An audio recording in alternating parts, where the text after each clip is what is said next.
Hello friends, welcome back to my channel game brain with Himanshi ऋषि।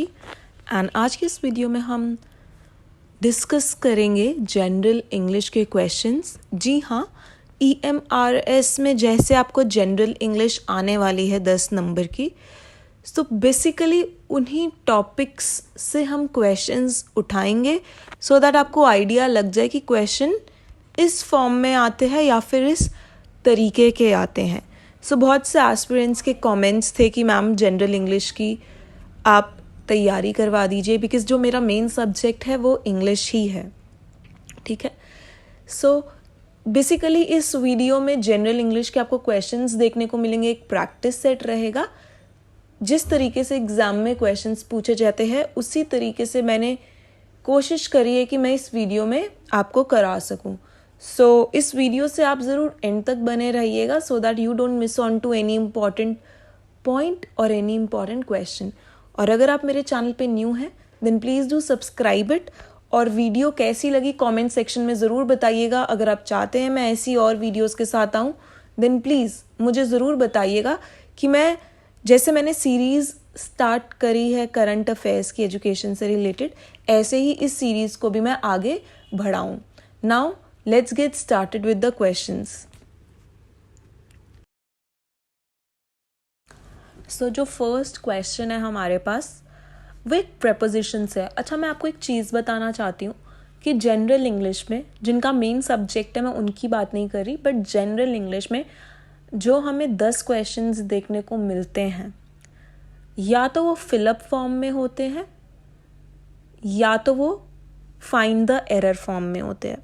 ठीक है, एक passage भी आएगा। पैसेज का तो आपको आंसर पैसेज में से ही ढूंढना पड़ेगा, बट या तो आपको एरर फाइंड में आएगा, फाइंड द एरर फॉर्म में, या तो आपको आएगा फिल इन द ब्लैंक्स में। And let me tell you one thing, जो ज़्यादातर क्वेश्चंस होते हैं वो आते हैं प्रेपोजिशन से, क्योंकि फिक्स्ड प्रेपोजिशन आता है, हमें लगता है इसका आंसर कुछ और होगा, बट अगर फिक्स्ड प्रेपोजिशन है, किसी वर्ड के साथ एक प्रेपोजिशन यूज़ होती है हमेशा ही, तो वहाँ पे कंफ्यूज होके जो कैंडिडेट्स है गलत आंसर मार्क कर देते हैं, तो वहाँ पे उनका वो 1 मार्क लूज हो जाता है। बेसिकली इस वीडियो में हम प्रेपोजिशंस की प्रैक्टिस करेंगे। और जहाँ से मैं बताती हूँ, जो सेकंड प्रेपोजिशन के बाद जहाँ से ज़्यादा क्वेश्चंस आते हैं जनरल इंग्लिश में वो होता है सिंटैक्स। ठीक है, मतलब सब्जेक्ट वर्ब अग्रीमेंट से।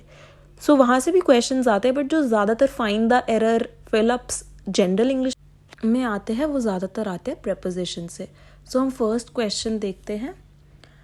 He deals dash Chinese goods. हमें 4 ऑप्शंस दिए हैं, इन, विद, ऑफ या फिर टू। एग्जैक्टली ऐसा ही क्वेश्चन आता है और मैं उन्हीं क्वेश्चंस की प्रैक्टिस करवा रही हूँ जो कि एग्जाम्स में आ रखे हैं पहले, सो दैट कि आपको भी आइडिया लग जाए कि इस तरीके के, इस प्रकार के जनरल इंग्लिश के क्वेश्चंस होते हैं। ही डील्स चाइनीज गुड्स, इसके साथ हमें क्या भरना है डैश में? जो यहाँ पे करेक्ट आंसर होगा वो होगा in. He deals in Chinese goods, but यहाँ पे हमें विद भी ठीक लग रहा है।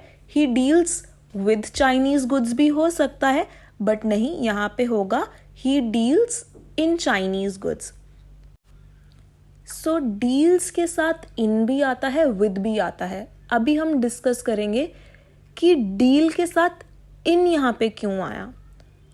डील के साथ इन जब आता है जब हम किसी बिजनेस या फिर किसी एक्टिविटी के साथ डील करने की बात कर रहे हैं, तब प्रेपोजिशन जो डील के साथ यूज होता है वो होता है इन। जैसे कि ही deals in Chinese goods. Chinese goods है, ये एक बिजनेस से रिलेटेड है। ठीक है, तो इसलिए यहाँ पे आया है इन। बट जब हम लोगों के साथ डील करते हैं तब आता है विद। तो आप इसको कहीं पर लिख लीजिए। ये वाला क्वेश्चन बहुत आता है, deals in and deals with. तो दोनों, ज़्यादातर लोग ना डील के साथ विद ही करके आते हैं, क्योंकि हम ज़्यादातर लोगों के साथ ही डील करते हैं। बट इन भी आता है जब हम किसी बिजनेस में डील कर रहे हैं, तब आता है इन। तो इसलिए यहाँ पे भी इन आएगा। Next question, he deals dash good and honest people. Okay, यहाँ पे डील्स फिर से आ गया, तो 4 ऑप्शंस फिर से है इन, विद, ऑफ, टू। बट यहाँ पे अब इन नहीं आएगा। क्यों? क्योंकि जो यहाँ पे डील कर रहे हैं वो हम लोगों के साथ कर रहे हैं। He deals dash good and honest people. People का क्या मतलब है? लोग। तो जब हम लोगों के साथ डील कर रहे हैं तो आएगा with. I hope it is clear. I hope आपको ये चीज़ क्लियर हो गई हो। आप नोट्स बना लीजिए अपने और ज़रूर लिखेगा कि जब भी हम बिजनेस में डील करते हैं तो आता है इन, और जब भी हम लोगों के साथ डील करते हैं तब प्रेपोजिशन आता है विद। नेक्स्ट क्वेश्चन भी प्रेपोजिशन से है। ही प्रेफर्स टी डैश कॉफी। अब प्रेफर एक ऐसा वर्ड है, इसके साथ भी एक फिक्स्ड प्रेपोजिशन यूज होता है और जो कि ज़्यादातर लोगों को नहीं पता होता, और एग्ज़ाम में प्रेफर बहुत आता है। आप कोई भी एग्ज़ाम का पेपर देख लीजिए, जनरल इंग्लिश का, प्रेफर हो गया, जूनियर, सीनियर, डील्स। सो ये कुछ ऐसे वर्ड्स हैं, इन्वेस्टिगेशन, तो ये कुछ ऐसे वर्ड्स हैं इनके साथ फिक्स्ड प्रेपोजिशन यूज़ होते हैं और मोस्टली स्टूडेंट्स गलत ही आंसर मार्क कर कर आते हैं। तभी मैं कह रही हूँ आप अपने नोट्स बनाइए कि आपको याद रहे कि प्रेफर या फिर डील के साथ क्या आएगा। सो अभी हम इस क्वेश्चन की तरफ ही चलते हैं। ही prefers T dash coffee. 4 options है, ओवर, ऑफ, टू या फिर नन, इनमें से कोई भी नहीं। सो जो यहाँ पे करेक्ट आंसर होगा वो होगा he prefers tea to coffee. अब सुनने में बड़ा अजीब लग रहा है ये, प्रेफर्स टी टू कॉफी, नहीं सही लग रहा, बट ये सही है। जो ज़्यादातर लोग होंगे जिन्हें नहीं पता ये चीज़ कि प्रेफर के साथ हमेशा टू आता है, वो गलत मार्क करके आएंगे। क्या मार्क करेंगे मैं वो भी बता देती हूँ। ही प्रेफर्स टी ओवर कॉफ़ी, तो ओवर नहीं आएगा। 2 ओवर लोग बोलते हैं I prefer this over this, नहीं, वो गलत है। सो प्रेफर के साथ हमेशा जो यूज़ होता है वो होता है to. So here the correct answer will be the C option.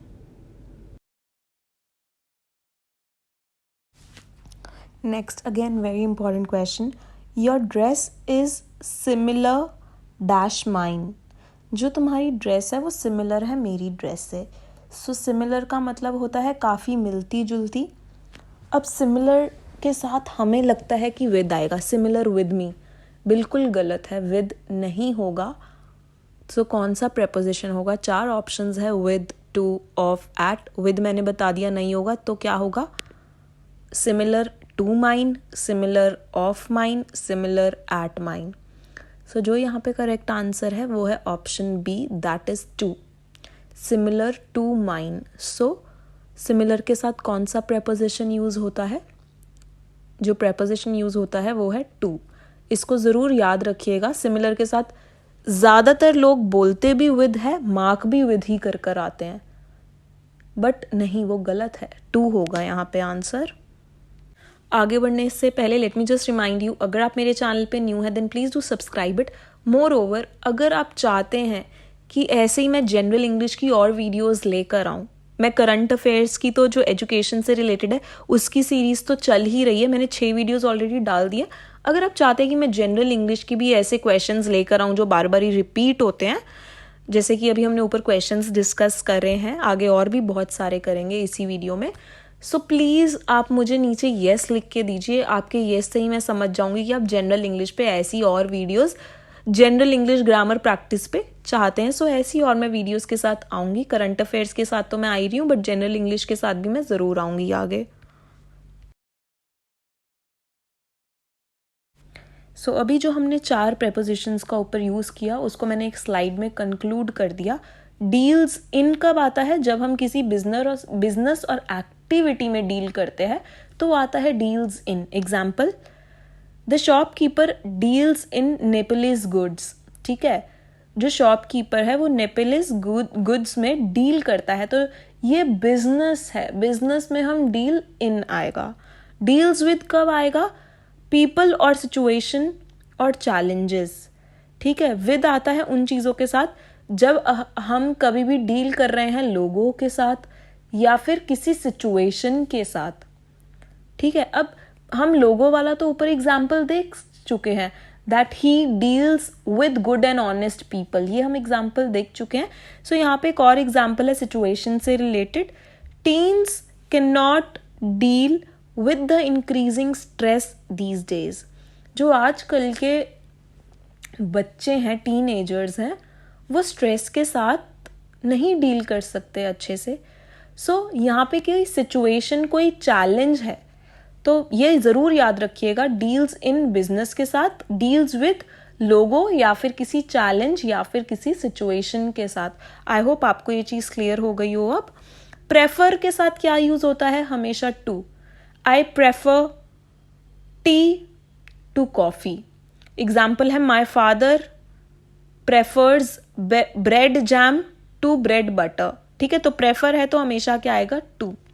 Next similar. अभी हमने सिमिलर का भी डिस्कशन किया था. सिमिलर के साथ भी क्या यूज होता है? टू.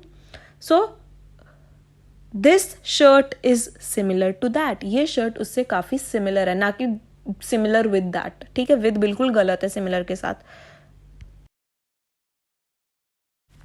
ओके, अभी हमने डिस्कस करे फिल इन द ब्लैंक्स वाले question.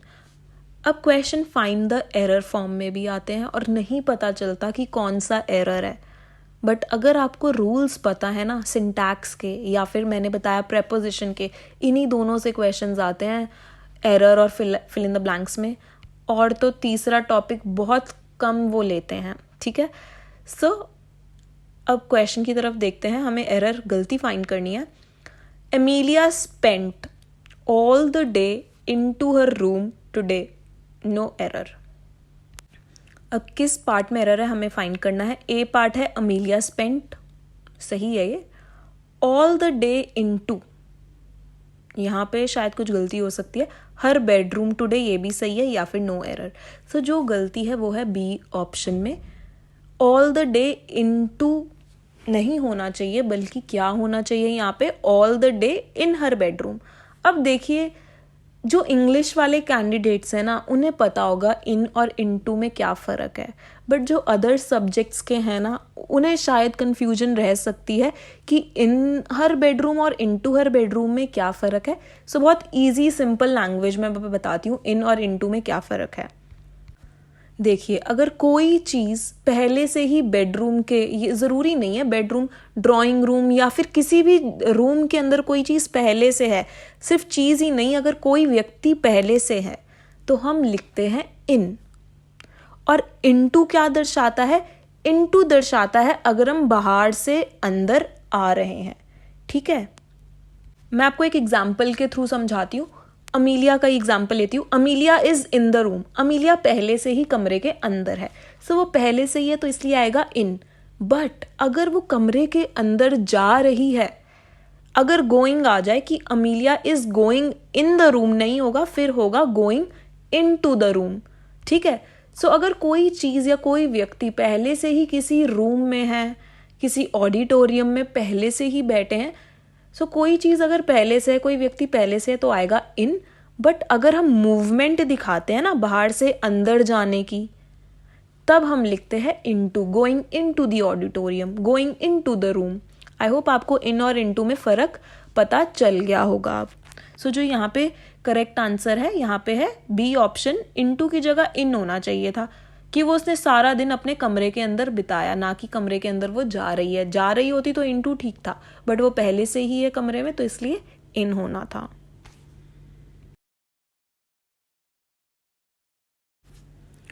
Next again find the error type का क्वेश्चन है ये. देखते हैं इसमें क्या है.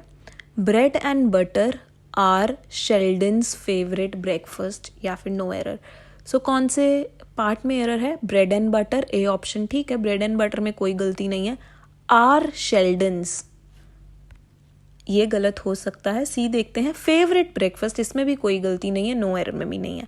सो आर शेल्डन्स की जगह क्या होना चाहिए था वो हम डिस्कस करते हैं. सो बी ऑप्शन गलत है, बट गलती क्या है वो देखते हैं.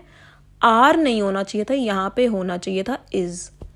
अब ये पहली बात तो पता होना चाहिए क्वेश्चन किस टॉपिक से लिया गया है. ये क्वेश्चन लिया गया है सिंटैक्स से. सिंटैक्स मतलब जो हमारा सब्जेक्ट है वो एक वर्ब से अग्री करना चाहिए. ठीक है, कर्ता और कर्म को एक दूसरे से अग्री करना चाहिए. अगर हमारा सब्जेक्ट सिंगुलर है तो हमारा जो वर्ब है वो भी सिंगुलर के हिसाब से यूज़ होना चाहिए। अगर हमारा वर्ब प्लूरल है तो वर्ब, अगर हमारा सब्जेक्ट प्लूरल है तो उसी के हिसाब से वर्ब भी प्लूरल होना चाहिए। सिंगुलर मतलब एक वचन, प्लूरल मतलब बहुवचन। अब ब्रेड एंड बटर इज शेल्डन्स होना चाहिए था, आर शेल्डन नहीं। बट अब कहीं लोग सोच रहे होंगे ब्रेड एंड बटर तो दो चीज़ें हैं, ठीक है, ये तो बहुवचन हो गया ब्रेड और बटर, ठीक है, ब्रेड और मक्खन दो चीज़ें हो गई, तो लोगों को लग रहा होगा यहाँ पे तो आर आना चाहिए, बट नहीं, ऐसा नहीं होगा। अब इंग्लिश लैंग्वेज में ना कुछ ऐसे वर्ड्स हैं जो कि एक साथ यूज़ होते हैं, हम इन्हें बोलते हैं इंग्लिश में पेयर वर्ड्स, ठीक है। तो ब्रेड एंड बटर एक पेयर वर्ड है, और ये रूल है इंग्लिश ग्रामर में कि जो पेयर वर्ड है ना उनके साथ हमेशा सिंगुलर हेल्पिंग वर्ब यूज होगा। अब हेल्पिंग वर्ब क्या होता है? Is, are, was, were, has, have, ये सब क्या है? ये सब हेल्पिंग वर्ब्स हैं, ठीक है। So bread and butter is Sheldon's favourite breakfast. So bread and butter एक पेयर वर्ड है, और ऐसे ही ना और भी बहुत सारे पेयर वर्ड्स है, जैसे कि राइस एंड करी, ठीक है। तो राइस और करी ये दो अलग अलग चीज़ों में नहीं काउंट होगा, ये पेयर वर्ड है तो इसके साथ इज ही यूज होगा। Hammer and sickle, slow and steady, truth and honesty, horse and carriage, घोड़ा और उसकी बग्गी, तो ये अलग अलग नहीं है, हॉर्स एंड कैरेज ये एक ही चीज़ है। तो ऐसे बहुत से पेयर वर्ड्स हैं, तो आप रूल लिख लीजिए, हमेशा पेयर वर्ड्स के साथ सिंगुलर हेल्पिंग वर्ब यूज होगा, ठीक है। इज या फिर पास्ट में है तो वॉज, आर या वर नहीं। सो जो यहाँ करेक्ट आंसर है वो है option B. Next question. The Arabian Nights have lots of interesting short stories for the elders. तो हमें बताना है इनमें से कौन से पार्ट में एरर है। So here the correct answer will be the B option, जो कि है have lots of interesting. So यहाँ पे होना चाहिए has. have एक प्लूरल वर्ब है, और यहाँ पे द अरेबियन नाइट्स, कहीं लोग नाइट्स पढ़ के कि एस है तो हम प्लूरल लगा देते हैं, it will be wrong. The Arabian nights एक किताब का नाम है। कितनी किताब का? सिर्फ एक ही किताब का नाम है। सो ये सिंगुलर नाउन है, सो सिंगुलर के साथ हमेशा सिंगुलर वर्ब यूज होगा।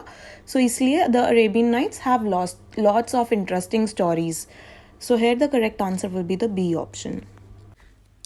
अच्छा, एक और चीज़, अगर आप चाहते हैं कि मैं सिर्फ एक वीडियो सिर्फ प्रेपोजिशंस के ऊपर लेकर आऊँ और एक वीडियो सिर्फ मैं सिंटैक्स के ऊपर लेकर आऊँ, सिंटैक्स के ऊपर मैंने जो बार बार एग्जाम में क्वेश्चंस में रिपीट हुए ना रूल्स, उनके ऊपर ऑलरेडी मैं 2 वीडियोस बना चुकी हूँ, जिनका लिंक मैंने डिस्क्रिप्शन बॉक्स में डाल दिया है। बट प्रेपोजिशन पे अभी तक मैंने एक भी वीडियो नहीं बनाई है, क्योंकि बहुत सारे फिक्स्ड प्रेपोजिशंस है। अगर आप चाहते हैं कि मैं सिर्फ प्रेपोजिशन पे बनाऊं तो आप वो मुझे बता दीजिए। अगर आप चाहते हैं कि ऐसी मैं प्रैक्टिस सेट्स के साथ आऊँ तो मैं उन्हीं के साथ आती हूँ। सिंटैक्स की जो 2 इंपॉर्टेंट रूल्स की वीडियो वो आप देख सकते हैं मेरे डिस्क्रिप्शन बॉक्स में जाके। आपको ईडियम एंड फ्रेज या फिर सिनोनिम एंड टोनिम से भी एक क्वेश्चन देखने को मिल सकता है, ठीक है। मतलब कोई बहुत मुश्किल ईडियम, और जैसे कि हिंदी में मुहावरे बोलते हैं, जनरल हिंदी में मुहावरे भी तो आते ही है 1-2, तो इंग्लिश में हम बोलते हैं ईडियम्स एंड फ्रेजेस। तो जनरल इंग्लिश में ये भी आते हैं, बट ईजी आते हैं, बहुत मुश्किल नहीं आते। बट हाँ, जो इंग्लिश के एस्पिरेंट्स हैं उनको हाई लेवल के, उनको थोड़े डिफ़िकल्ट ईडियम्स दिए जाते हैं, बट जनरल इंग्लिश में ईजी वाले दिए जाते हैं। तो अब हम थोड़े वो भी डिस्कस कर लेते हैं जो कि एग्ज़ाम पॉइंट ऑफ व्यू से इम्पॉर्टेंट है। तो जो हमारा फर्स्ट ईडियम रहने वाला है वो रहेगा once in a blue moon.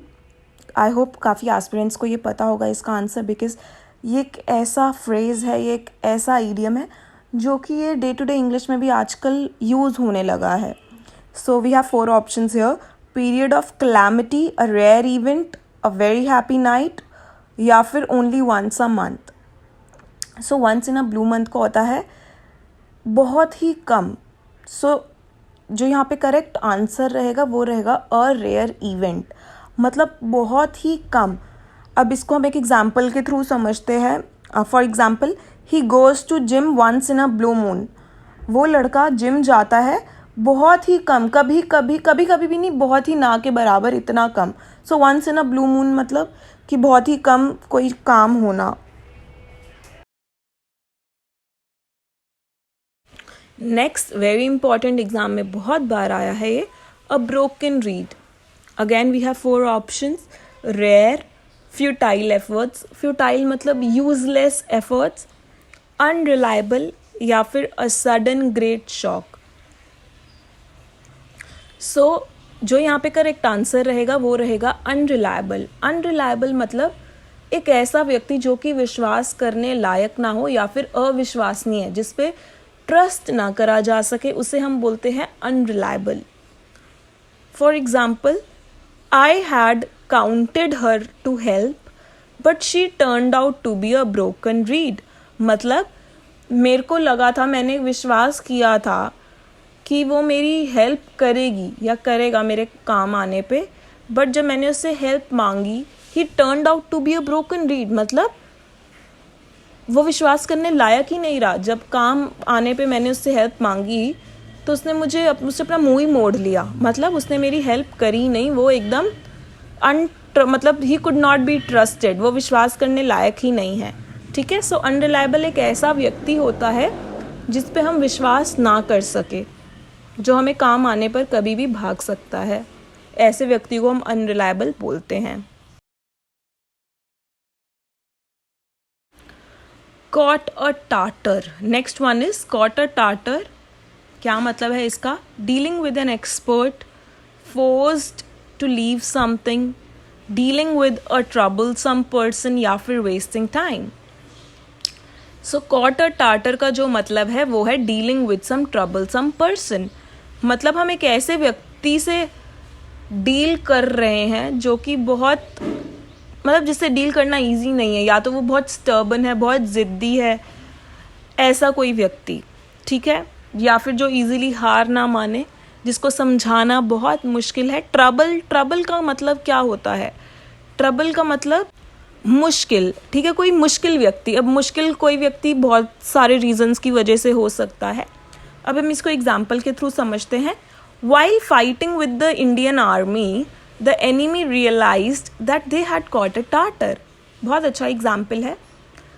जब हमारे ओपोनेंट्स इंडियन आर्मी से लड़ रहे थे, उन ओपोनेंट्स को समझ में आ गया कि वो बहुत मुश्किल बंदों से लड़ रहे हैं.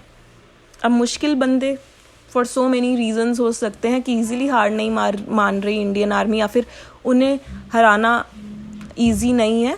So basically cot a Tartar का यही मतलब होता है, किसी मुश्किल व्यक्ति से पाला पड़ना. सो इस वीडियो में बस इतना ही था. आई होप आपको ये वीडियो अच्छी लगी हो. अगर आप चाहते हैं ऐसी और मैं वीडियोस के साथ आऊँ और बहुत सारे क्वेश्चंस के साथ आऊँ, then please do let me know in the comment section. मैं ऐसी ही इसकी जनरल इंग्लिश की भी सीरीज़ स्टार्ट करूँगी. So thank you so much for watching the video. Have a good day.